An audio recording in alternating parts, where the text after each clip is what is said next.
வணக்கம். Big topic with Karthik Mayakumar.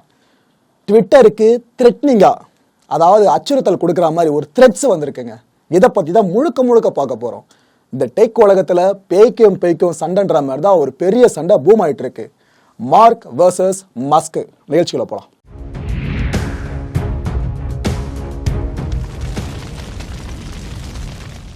நம்மளோட கருத்தை தெரிவிக்கிறதுக்கு ஒரு பிரதான தளமாக உலகம் முழுக்க பார்க்கப்பட்டு இருக்கிறது ட்விட்டர். ஆனால் இது பாஸ்ட் டென்ஸ் ஆகிடும் போல இருக்குங்க. நிலமை போகிறத பார்த்தா ட்விட்டருக்கு மாற்றா த்ரெட்ஸ் அப்படின்ற அந்த ஒரு குறிப்பிட்ட தளம் பயங்கர ஃபேமஸாக வந்துடும் போல இருக்கு. இவ்வளோ பேர் ட்விட்டரு அந்த த்ரெட்ஸை பார்த்து அலறிக்கிட்டு இருக்கு. ஆஹா, நம்ம மார்க்கெட் அவங்க பிடிச்சிட போகிறாங்கன்னு சொல்லிட்டு அந்த த்ரெட்ஸை இங்கே எழுத்துட்டு வந்திருக்கிறது வேற யாரும் கிடையாது, நம்ம மார்க் ஜக்கர்பர்க் இருக்கார்ல, மெட்டாவோட சிஇஓ. அதே ஜக்கு தான் இந்த வேலையை பார்த்துருக்காரு மஸ்க்கு எதிராக. இதை தெரியுது பாருங்க, ஒரு லோகோ. இதுதான் அந்த த்ரெட்ஸோட லோகோ. இந்த லோகோக்கு என்ன அர்த்தமா இருக்கும் அப்படின்ட்டு உலகம் முழுக்கவே பல பேரும் பல விஷயங்களை தேடி கண்டுபிடிச்சிக்கிட்டு இருக்காங்க. அதில் அப்படியே நம்ம ஊர் பக்கமாக வந்தால் நம்ம கண்ணில் சிக்கிறது இந்த விஷயங்கள் தான். இதை பற்றி ஒன்று சொல்கிறாங்க. ஆக்சுவலாக பெரும்பாலான தரப்பினர் இந்த லோகோக்கு என்ன அர்த்தம்னு சொல்லி பொருள் கொண்டு வராங்கன்னு பார்த்தீங்கன்னா, இந்த அட் சிம்பிள் இருக்குது பார்த்தீங்களா, இந்த ஸ்மால் லெட்டரை ஏவை போட்டு அது மேலே சுழிச்சு வரா மாதிரி இருக்கும். இதுவே நீங்கள் இந்த சுழிப்பு இப்படி வராமல் இப்படி எதிர்த்து சில வந்து அப்படி இருக்கும். ஸோ அந்த அட்டை குறிக்கிறது தான் இந்த த்ரெட்ஸோட லோகோ அப்படின்றாங்க. இது கொஞ்சம் ஏற்றுக்கிற மாதிரி இருக்குது. இன்னும் அப்படியே கொஞ்சம் படிப்படியே இறங்கி வந்தீங்கன்னா, நம்ம தமிழ் எழுத்தான கூ இருக்குல்ல, லிட்ரலாக அதை இது அப்படியே போர்ட்ரே பண்ணுற மாதிரி இருக்குது. ஸோ தமிழில் இருக்க அந்த எழுத்தை எடுத்து அதில் இன்ஸ்பயர் ஆகி தான் இந்த லோகோ பண்ணியிருக்காங்கன்னு ரெண்டாம் தரப்பினர் சொல்கிறாங்க. மூன்றாம் தரப்பினர் பார்த்தீங்கன்னா, ப்ரோ அது மலையாள லெட்டர் ப்ரோ அப்படின்றாங்க. இந்த மலையாளத்தில் பார்த்தீங்கன்னா இந்த லெட்டர்ஸ் அவங்க குறிப்பிட்றாங்க, த்ரா அப்படின்னு சொல்லிட்டு. ஸோ இதை தான் த்ரெட்ஸ்ன்னு அவங்க உள்ளே கொண்டு வரதா அவங்க மென்ஷன் பண்ணுறாங்க. மூணாவதாக பார்த்தீங்கன்னா, இது நம்ம லிஸ்ட்லேயே இல்லாத ஒன்று, இந்த காது இருக்குல்ல, காது. ஒருத்தரோட காதை நீங்கள் இந்த இடத்துல இருந்து பார்க்குறப்ப இந்த ஷேப்பு தான் தெரியும்.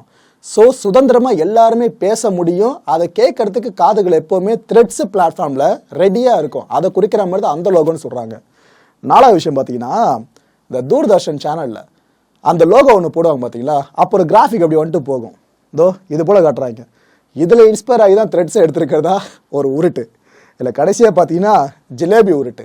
இந்த ஜிலேபியை ஃபுல்லாடி கடாயிலேருந்து எடுத்ததுக்கப்புறம் ஷேப்பில் இருக்கும் பார்த்தீங்களா, இதுலேருந்து இன்ஸ்பயர் ஆகி தான் நம்ம ஜக்கு இந்த லோகோ கொண்டு வந்திருக்காருன்னு பசங்க களை போட ஆரம்பிச்சிருக்காங்க. அந்த லோகோக்கு என்ன அர்த்தமோ அது ஜக்குக்கு தான் வெளிச்சம். சரி, ரைட்டு விடுங்க. இந்த த்ரெட்ஸை லான்ச் பண்ணாங்க. அந்த லான்ச் பண்ண ஒரே நாளில் அது என்ன ரெக்கார்டை பிரேக் பண்ணியிருக்கு தெரியுமா த்ரெட்ஸு? ஆக்சுவலாக இந்த த்ரெட்ஸை லான்ச் பண்ண 1 மணி நேரத்தில் உலகம் முழுக்க 10 லட்சம் யூசர்ஸுங்க இந்த பிளாட்ஃபார்மை பயன்படுத்த ஆரம்பித்தாங்க. இதுக்கப்புறம் 7 மணி நேரத்துக்குள்ள 1 கோடி பேர் உள்ள வந்துட்டாங்க. It means 10 million users. இதுக்கப்புறம் 24 மணி நேரத்துக்குள்ளே எடுத்துக்கிட்டிங்கன்னா 3 கோடி யூசர்ஸ், கிட்டத்தட்ட 3 கோடி பேர் இந்த த்ரெட்ஸில் யூசர்ஸாக மாறிட்டாங்க. ஏன்பா இதுக்கு முன்னாடி ட்விட்டர் பண்ணாத சாதனையாக இது பண்ணிருக்கு அப்படின்னு கேட்டிங்கன்னா, ட்விட்டர் மட்டும் இல்லைங்க, வேற எந்த பிளாட்ஃபார்மும் த்ரெட்ஸோட சாதனைக்கு பக்கத்திலே வர முடியாது. உங்களுக்கு இப்போ தெளிவாக சொல்கிறேன். இந்த Netflix, Twitter, Facebook, Spotify, Instagram, ChatGPT, இது எல்லாத்தையும் எடுத்துக்கங்க. இந்த பிளாட்ஃபார்ம்ஸ்லாம் 10 லட்சம் யூசர்ஸை எட்டுறதுக்கு எவ்வளோ நாட்கள் ஆயிருக்குன்னு பார்த்தீங்கன்னா, நெட்ஃப்ளிக்ஸுக்கு 3.5 வருஷம் ஆச்சு, ட்விட்டருக்கு 2 வருஷம் ஆச்சு, ஃபேஸ்புக்கு 10 மாதங்கள் ஆச்சு, ஸ்பாட்டிஃபைவுக்கு 5 மாதங்கள் ஆச்சு, இன்ஸ்டாகிராமுக்கு 2.5 மாதங்கள் ஆச்சு, சாட் ஜிபிடிக்கு 5 நாட்கள் ஆச்சு. இது எல்லாத்தையும் உடச்சிட்டு தான் த்ரெட்ஸுக்கு 1 மணி நேரத்தில் 1 மில்லியன் யூசர்ஸ். இப்போ உங்களுக்கு புரிஞ்சிருக்கும் த்ரெட்ஸோட பவர் எந்த அளவா இருக்குன்னு சொல்லிட்டு. இந்த த்ரெட்ஸை பார்த்தீங்கன்னா 2த்துலையுமே அவங்க லான்ச் பண்ணியிருக்காங்க, 2 பிளாட்ஃபார்மில். இட் மீன்ஸ் ஆப்பிள் ஆப் ஸ்டோர்லையும் நம்மளால் அந்த செயலியை தரவிறக்கம் பண்ணிக்க முடியும். இன்னொரு பக்கம் கூகுள் பிளே ஸ்டோர்ல இருந்தும் நம்மளால் டவுன்லோட் பண்ணி அந்த செயலியை பயன்படுத்த முடியும். இந்த த்ரெட்ஸை பயன்படுத்த நினைக்கிற யூசர்ஸ் இருக்காங்களே, அவங்க முதல்ல பண்ண வேண்டிய வேலை இன்ஸ்டாகிராம் அக்கௌண்ட் ஒன்று கிரியேட் பண்ணணும். அப்படி இல்லைனா எக்ஸிஸ்டிங்காக இன்ஸ்டாகிராம் அக்கௌண்ட் இருக்கல, அது இருந்தாலே போதுங்க. அதுதான் உங்களுக்கு சாவியே இந்த த்ரெட்ஸில் நீங்கள் ஜாயின் பண்ணி அதுக்கப்புறம் ஃபுல்லாக ஆக்சஸ் பண்ணுறதுக்கு. இந்த இன்ஸ்டாகிராம் அக்கௌண்ட்டோட க்ரெடென்ஷியல்ஸ் இருக்குல்ல, இதை வச்சு தான் நீங்கள் த்ரெட்ஸில் லாகினே பண்ண முடியும். ஒரு சிலர் கேட்கலாம், ஏன்பா இதுக்கு அதுக்கு என்ன சம்மந்தம்னு சொல்லிட்டு. ஆக்சுவலாக அது பேசிக்கான விஷயங்க. ஃபேஸ்புக், இன்ஸ்டாகிராம், த்ரெட்ஸு இது 3மே மெட்டாவோடது தான். மெட்டா யாரோடது? மார்க் ஜக்கர்பர்கோடது. ஸோ மார்க்கோட பிளானே பார்த்தீங்கன்னா, யார் என்னத்தை யூஸ் பண்ணி யூஸராக இருந்தாலும் சரி, அங்கே எங்களோட ப்ராடக்ட் இருக்கணுன்றதுல தெளிவாக இருக்காப்புல. கூகுளுக்கு இதே ஆசை தான். இந்த உலகத்தில் இருக்கிற எல்லா மனுஷங்களும் எங்களோட சர்வீஸில் ஒன்றுத்தையாச்சும் அவங்க யூஸ் பண்ணணும்னு சொல்லிட்டு. அது மேப்பிங்காக இருக்கலாம், மற்றபடி ஜிமெயில் இருக்குது பாருங்கள், அதுவாக இருக்கலாம், இப்படி எதுவாகலாம் இருக்கட்டும். ஆனால் கூகுள் ப்ராடக்ட் ஒன்றுத்தையாச்சும் இந்த உலகத்தில் வாழ்ந்துக்கிட்டு இருக்க மக்கள் எல்லாரும் பயன்படுத்தணுன்றது தான் அவங்களோட ஆசை. அதை நோக்கி தான் ஓடிக்கிட்டு இருக்காங்க. அதே வழியில் தான் மார்க்கோ பயணிச்சுக்கிட்டு இருக்காரு. இந்த இன்ஸ்டால பயோ இருக்கு பாத்தீங்களா, இதை நீங்க த்ரெட்ஸ்ல இம்போர்ட் பண்ணிக்க முடியும். நீங்க அதை லாகின் பண்ணிடுவோம்ல கிரெடென்ஷியலா வச்சு, அதுக்கப்புறம் இம்போர்ட் பண்ணிக்க முடியும். இதுக்கப்புறம் உங்களுக்கு தேவை ஏற்பட்டா மட்டும் அந்த பயோவை எடிட்டும் பண்ணி மாத்திக்க முடியும். இந்த த்ரெட்ஸ்ல நீங்க இதெல்லாம் பண்ணி முடிச்ச பிற்பாடு ஒரு போஸ்ட் போடுறீங்கன்னு வச்சுங்க த்ரெட்ஸ்ல, அந்த போஸ்ட்டை உங்களோட இன்ஸ்டா ஸ்டோரி இருக்குல்ல அதுவாக கூட நீங்கள் மாற்றிக்க முடியும். அந்த ஃபெசிலிட்டியும் கொடுத்துருக்காங்க. ஏன்னா எல்லாம் இன்டர் கனெக்ட் தான். இந்த த்ரெட்ஸில் போகிற பதிவு இருக்குல்ல அதுக்கு லிமிடேஷன் இல்லையான்னு கேட்டிங்கன்னா இருக்குங்க. 500 கேரக்டர்ஸ் வரைக்கும் உங்களால் அந்த எழுத்துக்களை பயன்படுத்திக்க முடியும். இதில் நீங்கள் ஃபோட்டோஸையும் சேர்க்கலாம், லிங்க் இருக்கும் பார்த்தீங்கன்னா வீடியோ லிங்க்ஸ்லாம், மற்றபடி வெப்சைட் லிங்க்லாம் அதையும் நீங்கள் சேர்த்துக்கலாம். 5 நிமிடங்கள் வரைக்கும் ஓடக்கூடிய வீடியோவையும் உங்களால் அப்லோட் பண்ணி ஷேர் பண்ண முடியும். அந்த இது கூட பார்த்தீங்கன்னா மற்ற பிளாட்ஃபார்மில் இருக்க பேசிக்கான சில விஷயங்கள் இருக்குல்ல, சிறப்பம்சங்கள் அதுவும் த்ரெட்ஸில் இருக்குங்க. அதாவது உங்களால் த்ரெட்ஸில் அன்ஃபாலோ பண்ண முடியும், ஒருத்தரை ரிப்போர்ட் பண்ண முடியும், பிளாக் பண்ண முடியும், ஒரு குறிப்பிட்ட அக்கௌண்ட்டை ரெஸ்ட்ரிக்ட் கூட பண்ண முடியும். லிட்ரலி இன்ஸ்டாகிராமில் நம்ம பண்ணுவோம் பார்த்தீங்களா, அது அப்படியே இங்கே கொண்டு வந்திருக்காங்க. ஆக்சுவலாக இந்த விஷயங்களை நீங்கள் த்ரெட்ஸில் பண்ணுவீங்க பார்த்தீங்களா, இது அப்படியே உங்களோட அந்த இன்டர் கனெக்ட் ஆகிருக்க இன்ஸ்டாகிராம் பேஜ் இருக்கு பாருங்க, அந்த அக்கௌண்ட்டு அதுலேயே ரிஃப்ளெக்ட் ஆகும். நம்ம இன்ஸ்டாகிராம்லாம் பார்த்தீங்கன்னா ஒரு வீடியோ பார்த்துட்டோம், தொடர்ந்து அது சம்பந்தமான வீடியோஸை நம்ம சஜஷனில் காட்டிக்கிட்டே இருக்கும். ரெக்கமெண்டேஷன் அதிகமாக வரும், ஒரு சில பதிவுகள் சார்ந்து கூட, ஃபோட்டோ சார்ந்து கூட. இதே ஆப்ஷனை அவங்க த்ரெட்ஸ்லேயும் கொண்டு வந்திருக்காங்க. அண்ட் இது கூட பார்த்தீங்கன்னா limit who is permitted to maintain them in a post and or comments, இந்த ஃபெசிலிட்டியும் கொண்டு வராங்க. Screen reader and AI generated visual டிஸ்கிரிப்ஷன்ஸையும் அவங்க கொண்டு வந்திருக்காங்க சிறப்பம்சங்களா. ஏப்பா இதெல்லாம் ஏற்கனவே பார்த்து பழக்கப்பட்ட மாதிரி இருக்கு இன்ஸ்டாகிராம்லயும் ட்விட்டர்லயும், இதுல என்ன புதுசா பண்ணிருக்கேன் அப்படின்னு கேட்டீங்கன்னா எதுவுமே கிடையாது. அதுதான் த்ரெட்ஸோட மகிமையே. எப்பவுமே விஷயம் சொல்லுவாங்களே, அசலை விட போலி தான் பயங்கரமா ஃபேமஸ் ஆகும்னு சொல்லிட்டு நீங்க அப்படிதான் சொல்லணும் போல இருக்கீங்க. நாங்களே ரிசர்ச் பண்றப்ப தேடி பார்க்குறோம், புதுசா கண்ணில் பெருசா சிக்கவே இல்லை எதுவுமே. பழசா அப்படியே கொஞ்சம் பட்டி டிகிரி பார்த்து கொண்டு வந்திருக்காங்க. ஆனா சரியான வரவேற்பு உலகம் முழுக்குது. சோசியல் மீடியா உலகத்தை எடுத்துக்கிட்டீங்க அப்படின்னா தி பெஸ்ட் ஆல்டர்னேட்டரா நம்ம மெட்டாவை சொல்லலாம். ஏற்கனவே ஒரு நிறுவனம் ஒரு குறிப்பிட்ட சேவையை பயங்கரமா கொடுத்துக்கிட்டு இருக்கும், ஒரு பர்டிகுலர் பிளாட்ஃபார்ம் சார்ந்து. மெட்டா அதை பார்த்துக்கிட்டே இருக்கும். ரைட்டு, இதே மாதிரி நாம ஒன்று பண்ணா என்ன அப்படின்ட்டு சைனா மாதிரி யோசிக்க ஆரம்பிச்சிருவாங்க, டூப்ளிகேட் தேசம் மாதிரி. அப்படி வந்ததுதான் நிறைய ப்ராடக்ட்ஸ் இந்த மெட்டா சைட்லேருந்து. உதாரணத்துக்கு சொல்றதா இருந்தா ஸ்னாப் சாட்டு ஓஹோன்னு வந்துகிட்டு இருந்துச்சு. இதை பார்த்து பொறுக்காத மெட்டா என்ன பண்ணாங்க, இன்ஸ்டாகிராம் ஸ்டோரிஸை உள்ளே கொண்டு வந்தாங்க. ஸ்னாப் சாட்டோட மவுஸு கீழே போச்சு. அடுத்தபடியாக டிக்டாக் உலகம் முழுக்க ஓஹோன்னு போயிட்டு இருந்துச்சு பயங்கரமா.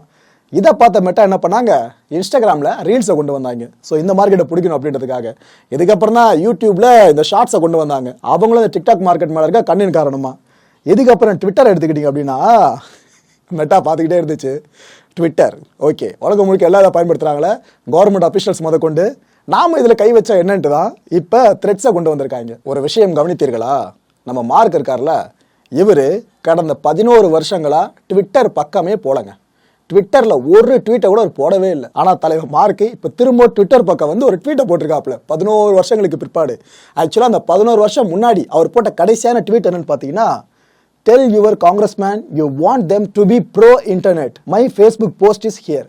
ஃபேஸ்புக்ல போட்டிருக்க ஒரு போஸ்ட்டுக்காக தான் இங்க லிங்கை பேஸ்ட் பண்ணி அவர் இந்த ட்வீட்டை போட்டு முடிச்சிருந்தாரு. போட்ட டேட் எப்பன்னு பாத்தீங்கன்னா ஜனவரி 18ஆம் தேதி 2012 வருஷம். அப்பதான் அவரோட கடைசி ட்வீட்டு. அதுக்கப்புறம் அப்படியே கட் பண்ணி இப்போ 2023 வந்தீங்கன்னா 11 ஆண்டுகளுக்கு பிற்பாடு இந்த ட்வீட்டை போட்டிருக்காருங்க. த்ரெட்ஸ் லான்ச் ஆச்சுல, அது கூடவே இந்த ட்வீட்டும் இந்த ட்விட்டரில் லான்ச் ஆயிருக்கு. இதில் ஒரு டெக்ஸ்ட் எதுவுமே யூஸ் பண்ணல மார்க்கு. இந்த ஒரே ஒரு ஃபோட்டோ மட்டும் தான் போட்டிருக்காரு. புரிஞ்சோம் பிஸ்தா என்ன சொல்ல வந்திருக்காருன்னு. யார் ஒரிஜினல்னே தெரில, ட்விட்டர் ஒரிஜினலா த்ரெட்ஸ் ஒரிஜினலானு. இங்கேருந்து அது போச்சா, அங்கேருந்து இது வந்துச்சா. இந்த ஒரு விவாதத்தை தான் மார்க் இந்த ஒரு ஃபோட்டோ மூலமாக ஆரம்பிச்சு விட்டுருக்காரு. இந்த த்ரெட்ஸோட வளர்ச்சி இருக்குல்ல, ஒரே நாளில் தெரிஞ்சிருச்சு என்ன அசுர வளர்ச்சின்னு சொல்லிட்டு. இதை பார்க்குறப்ப மஸ்க் சும்மாவா இருப்பாரு, வயிறு எரியுமா எரியாதா. ஏன்னா அந்த மனுஷன் அந்த டீலை முடிக்கிறதுக்குள்ள ஒரு வழி ஆயிட்டாரு, எலான் மஸ்க் இந்த ட்விட்டரை வாங்குற டீலை முடிக்கிறதுக்குள்ள. ஆனால் இப்போ த்ரெட்ஸு அசால்ட்டாக அடிச்சு எல்லாத்தையும் நவுத்திட்டு போயிட்டே இருக்குன்னா மஸ்க்கு எவ்வளோ கடுப்பாக இருக்கும். ஸோ இது மத்தியில் என்ன ஆயிடுச்சுன்னா, மஸ்க் வர்சஸ் ஜக்கு, அதாவது மார்க் ஜக்கர்பர்க் இருக்கார்ல, அதை ஷார்ட்டாக சொல்கிற ஜக்கு, இப்படி ஒரு கலைபுரம் ஆரம்பிச்சிருக்குங்க. இவங்க 2 பேரையும் ஃபாலோ பண்ணிட்டு இருக்காங்க பாருங்க ரசிகர்கள். அவங்களுக்கு மத்தியில் மட்டும் கிடையாது, இவங்க 2 பேர் சைட்லையும் பிரச்சனையை ஆரம்பிச்சிட்டாங்க. இதில் முதல்ல மஸ்கை பற்றி நான் சொல்லிடுறேன் என்ன ஆச்சுன்னு சொல்லிட்டு. தலைவர் இந்த ட்விட்டரை வாங்குறதுக்காக லிட்ரலா $44 பில்லியன் செலவு பண்ணாருங்க.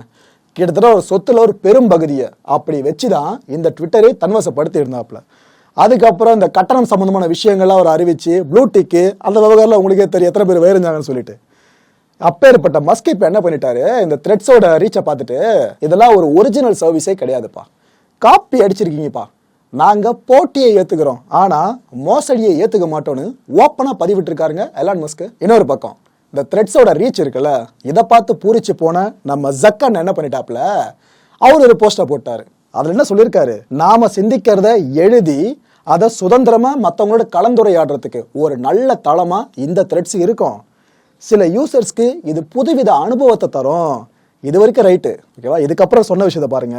நான் மேலே சொன்ன இது எல்லாத்தையும் தான் ட்விட்டரும் செய்யறதுக்காக எவ்வளோ முயற்சி பண்ணாங்க, முட்டி மோதினாங்க. அவங்களுக்கு அந்த நல்ல வாய்ப்பு இருந்துச்சு. ஆனால் ட்விட்டரால் இதை செய்ய முடியலை, இதை நாங்கள் செய்ய போகிறோம்னு சொல்லியிருக்காரு.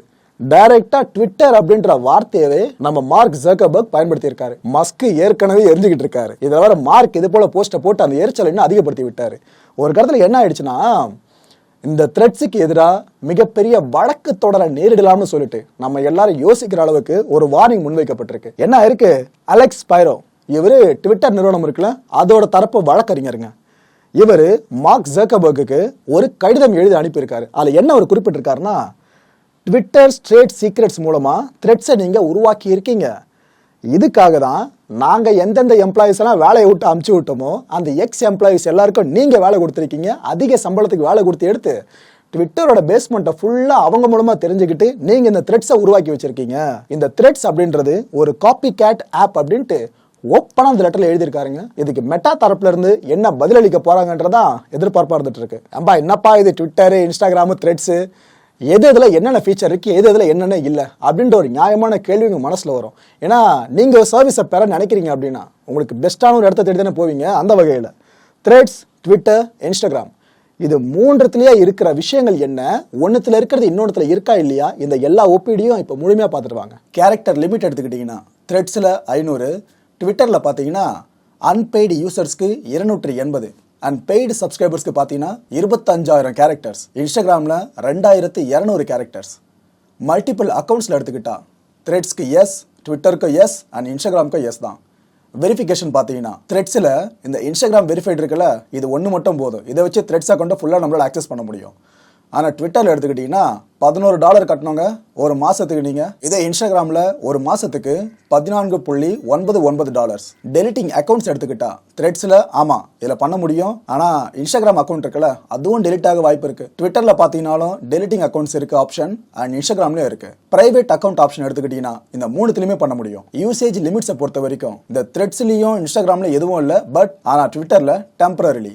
ஃபீட் ஆப்ஷன்ஸை பொறுத்த வரைக்கும் மெயின் த்ரெட் அண்ட் ட்விட்டரில் பார்த்தீங்கன்னா trending, chronological, people who follow you. And இன்ஸ்டாகிராமை பொறுத்த வரைக்கும் people you follow and favourites. Editable போஸ்ட்டை பொறுத்த வரைக்கும் த்ரெட்டில் முடியாது. ஆனால் இந்த ட்விட்டரில் பார்த்தீங்கன்னா பெய்ட் சப்ஸ்கிரைபர்ஸால் மட்டும் இது பண்ண முடியும். அண்ட் இன்ஸ்டாகிராமில் நம்மளால எடிட் பண்ண முடியும். டைரக்ட் மெசேஜஸை பொறுத்த வரைக்கும் த்ரெட்டில் நோ ஆப்ஷன். ஆனால் ட்விட்டர்லேயும் இன்ஸ்டாகிராம்லேயும் அதுக்கு ஆப்ஷன் இருக்கு. டெஸ்க்டாப் ஆப்ஷனை பொறுத்த வரைக்கும் த்ரெட்ஸில் இப்போ வரைக்கும் கொண்டு வரல. பட் இன்ஸ்டாலையும் ட்விட்டர்லையும் இந்த ஆப்ஷன் இருக்கு.